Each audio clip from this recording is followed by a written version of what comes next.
Surprise! Okay, first I'm pulling up my clock down here so I can see what time it is. This is the 5th time I'm making this video, and I've done this the whole time and gone over my 10-minute limit, and I'm sick of it. So if I don't get everything I have to say in this one, we'll forget it. That's what I have to say about that. You know, it doesn't seem as funny anymore when you have to repeat what you're saying, and then things that you were laughing about, if you laugh about it again, it's a little odd. But anyways, first I have to say I have a cold. I'm nasally and I'm sniffly, so I apologize. Second of all, I have to say the baby's doing great. There is a reason that I have not posted in a long time. The first appointment that I had, I went in, and I'm going to just give this to you all really quick because I do not want to make another video. I just want to get this done. Please want to get this done. Went in to my first appointment, and they thought the pregnancy was not viable. As you can see, it looks like a little egg sac, empty egg sac. I explained to my doctor then, which I have come to find out the doctors don't always know what they're talking about, that there was nothing about me that was normal. No. I don't know about any of you gastric bypass patients. I don't know if you've ever been normal a day in your life, but not this one. So when he was telling me that I should have been 3 weeks further along than what I thought I was, and that it was virtually kind of impossible for what I was saying, I was telling him he was cuckoo. I was like, well, it's a miracle I'm having a period in the first place, okay? So I had hope, but at the same time, those 2 weeks that I had to wait before getting the next ultrasound were a little painful. So the next one I went into, I got this, and as you can see, the pregnancy was progressing, and it was a little tadpole. So anyways, the bad news at that point was that my levels for sustaining a pregnancy were not good, and that I would eventually miscarry if I didn't get some sort of intervention. So they put me on Prometheum, I think is what it was called, and bed rest for 3 whole months. Yeah, that's right. 3 months of going from my bed to the couch, watching every program you can think of on TV, while being sick and vomiting and feeling disgusted. Oh, it was horrible. It was horrible. I thought my life was over. And I gotta quickly say this because at that time I told my husband what he had done to me was never, ever going to happen again. No, we were going to have an only child because this girl was not going through that again. And now, for whatever odd, mysterious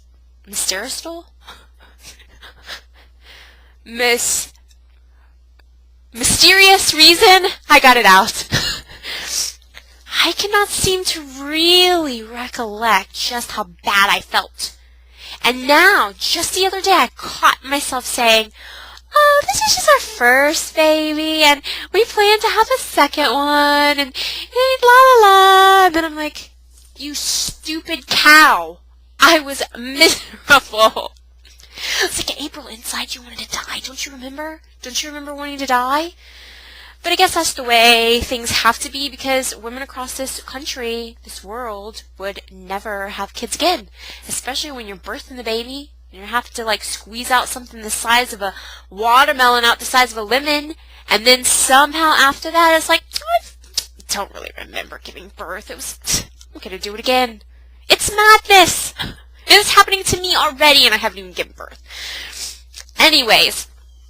So, let's see, yeah, blah, blah, blah, it was really bad, and I would tell you about how bad it was, but I don't have time to do all that. I did have that horrible taste in my mouth, like when we went through ketosis, and that lasted for about 3 months, and I'm so thankful that it is gone.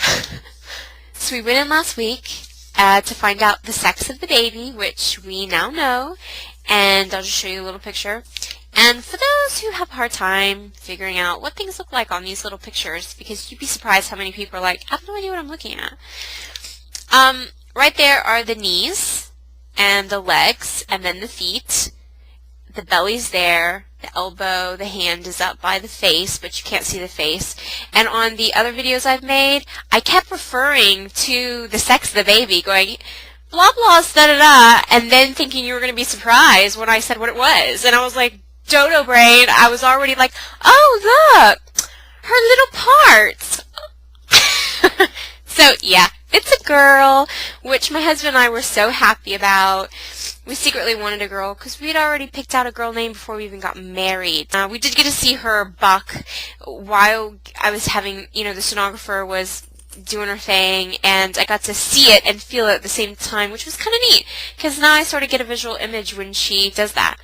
I do want to say that I have felt this little girl inside me since week 13, which the doctor tried to tell me was gas. What do doctors know? No, it was not gas. Like, when you're a gastric bypass patient and you have, like, a band, a live orchestra playing 24/7 in your stomach, you get to know the sounds and the feelings and all the, like, squishing around and the and when this little fluttering butterfly happened, I knew exactly. I was like, that was the baby. And I only felt it once on 13 weeks and then the end of 14. But since about week 16, she is like a super future world athletic star. In fact, I have no doubt she's going to be born with sneakers on. I mean, she's so active, there's hardly any downtime for her. And in fact, she's kicking me right now. But yeah, she's been very active, and I have felt her for a long time now. Because I have to make this short, on to the nitty-gritty stuff. I'm sure you want to see what the belly looks like and how my scars are coping with the expanding stomach. I have gained 20 pounds, and I'm 21 weeks.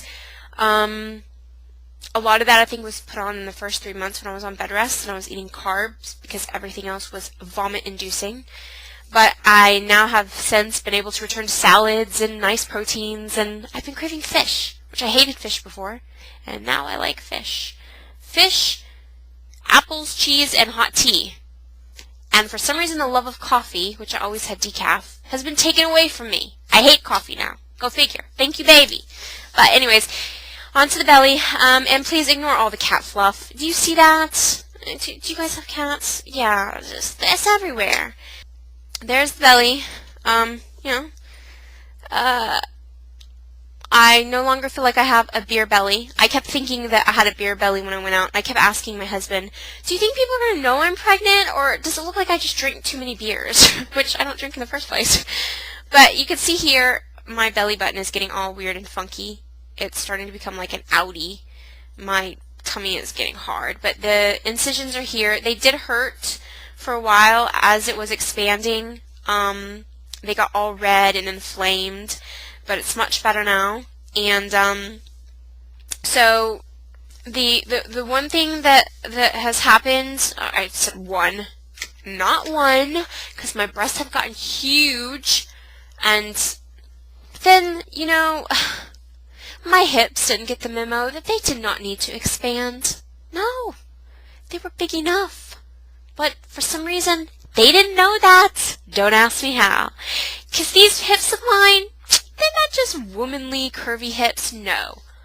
I could give birth to quintuplets. That's what these hips would sustain. But no, they had to be the first thing to get wide. Why?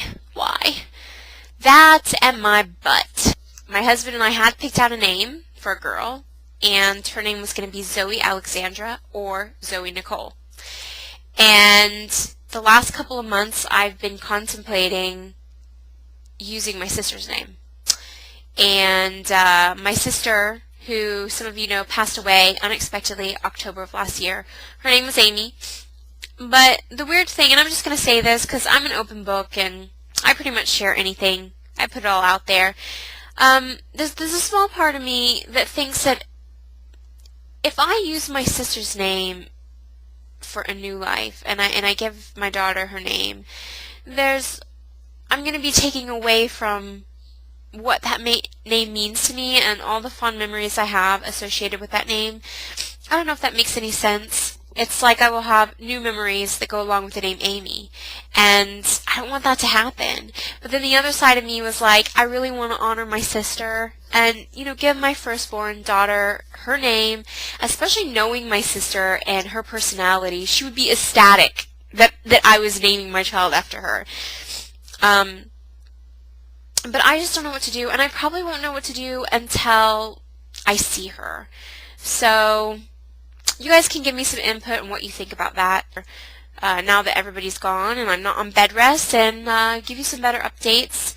And in 3 weeks, I have another ultrasound for 40 pictures, and I'm looking forward to that. So take care, everybody, and I will talk to you soon. Bye. Shoot me if this is over 10 minutes.